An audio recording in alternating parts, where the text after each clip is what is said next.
Over the course of his 19 seasons here at Hill, he has not only developed strong athletes, but also instilled a love for the game in countless students.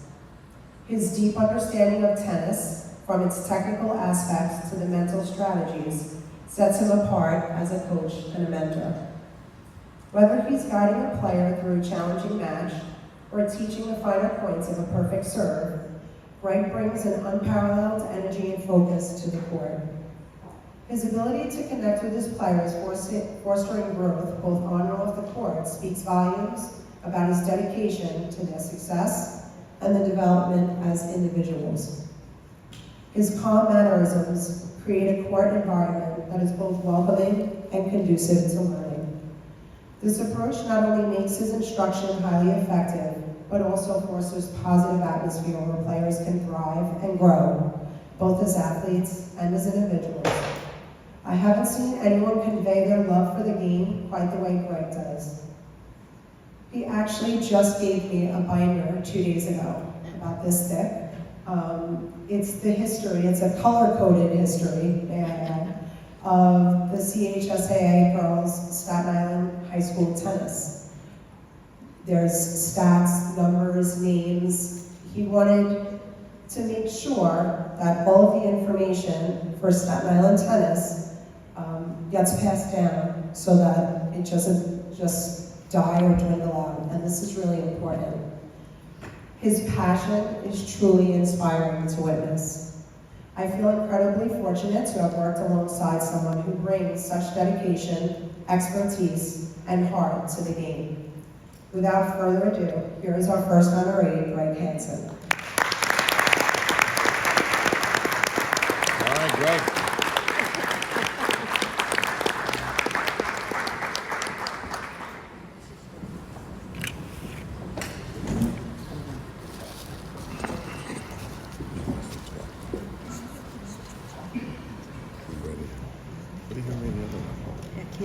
I do all that. That's too quick. The binder she was talking about was just the history of St. Joseph Hill. It goes back to 1983. That took a little time to research, but luckily the Staten Island Advance was pretty good back in the day, and I was able to account for every player that played on the team that attended this school. I'm very honored and very humbled that Hill has reached out and decided to honor me. I'm really confused as to why, but I'm very appreciative. Yesterday, though, before I start, yesterday my wife celebrated Thanksgiving with her workplace, and she made 2 Thanksgiving turkeys at 4:30 in the morning and brought everything into work for 43 people and celebrated Thanksgiving. And being that Thanksgiving is just around the corner, kind of a good place to give thanks. Anyway, when Lisa informed me that Hill was going to honor me, I remember saying to myself, really? Me? Why? But I guess after 19 years of service, yeah, that counts for something. And then she informed me that I would be required to give a speech. And to tell you the truth, I really wasn't sure what I wanted to say other than, thank you. It's very nice. But a couple of weeks ago, while at work, I asked 3 of my colleagues who happened to coach youth sports why they coached. And we chatted for about 20 or 30 minutes on the subject, and then they finally said, wait, Chief, you've been coaching for like forever. Why do you coach? And so why do I coach?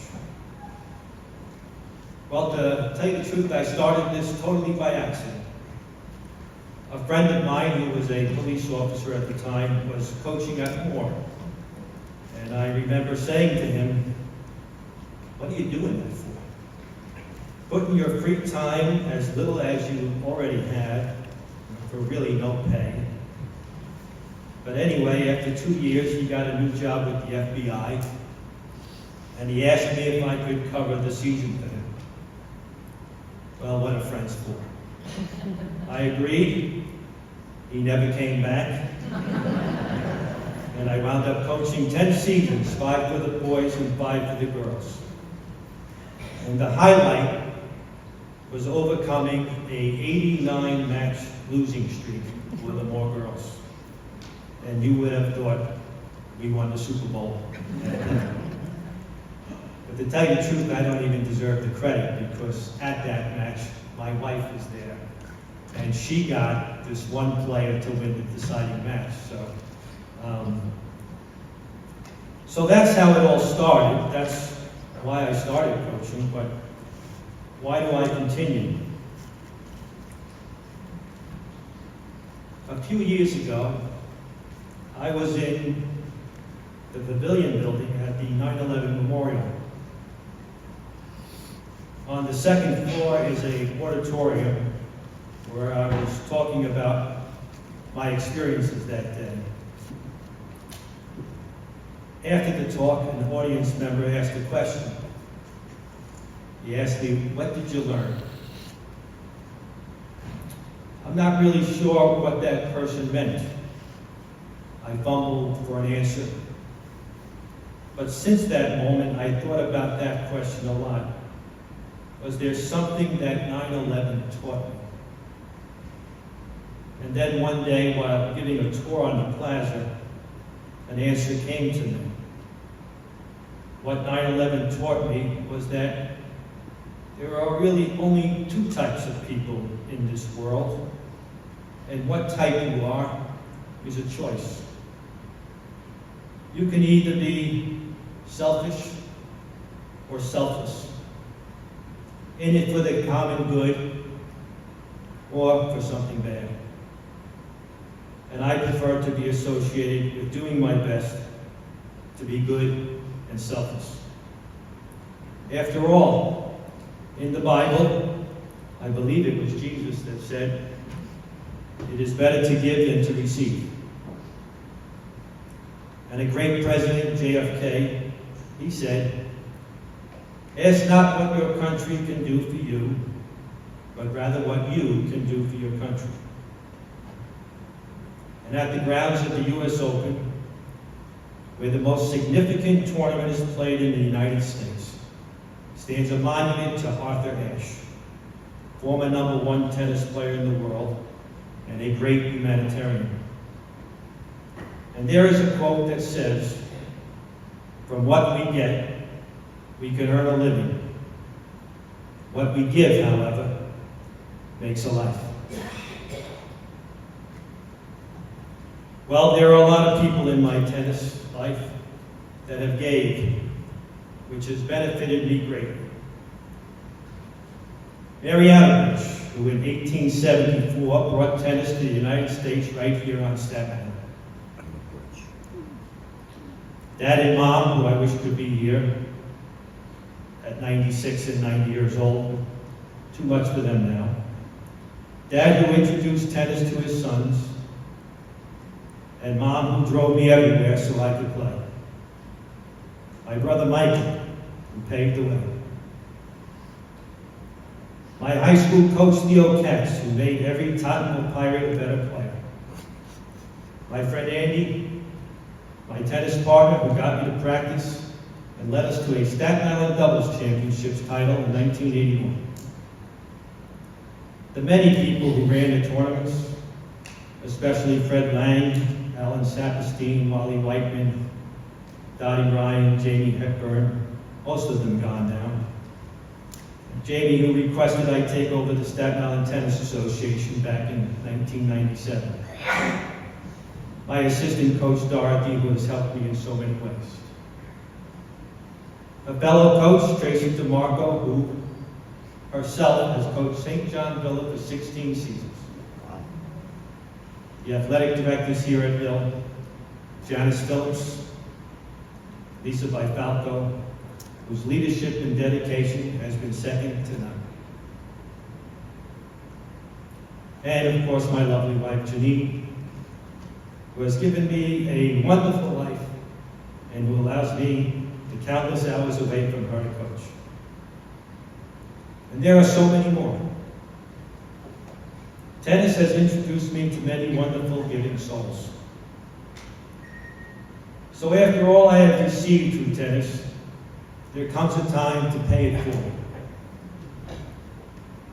So why do I continue coaching?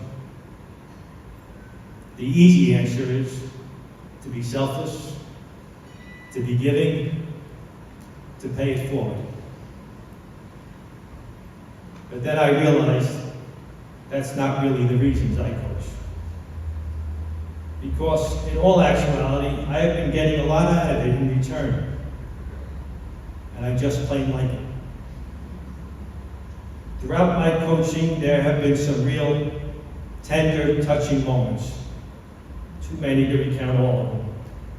But I'm reminded of the parent who wrote me a note about her daughter. She was extremely shy, didn't appear to have any close friendships. She played on the team for 4 years, but never started. She played in only a few matches.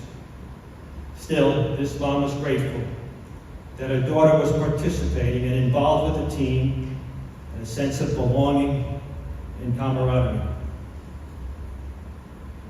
I'm reminded of a memorial I went to last year at a firehouse I worked at. A young fireman approached me and asked if I remembered him. I didn't recognize him. But he said his name and it instantly came back. He thanked me for taking him on the team and showing him how to play. He had a bad experience with the baseball team and was looking for something to do. Now he was a firefighter just like me, 23 years later, and he was still appreciative. And just last year, one of my captains gave me a little memento. It was the kindest gift. It says a good coach can change a game, and a great coach can change a life. If I can make someone's life better, make it more memorable, well, that really is a special gift. So in closing, as much as I'm being honored tonight for my service, it is I who should really be thanking Hill for the opportunity to coach. For I have been touched by the love of my players and of this school. And it is in giving that I really have received so much. And finally, for all those that have affected my life, who have touched me, especially my wife Janine and my players, in the words of Sir Elton John, I hope you don't mind, I hope you don't mind that I put down in words how wonderful life is with you in my health. Thank you very much.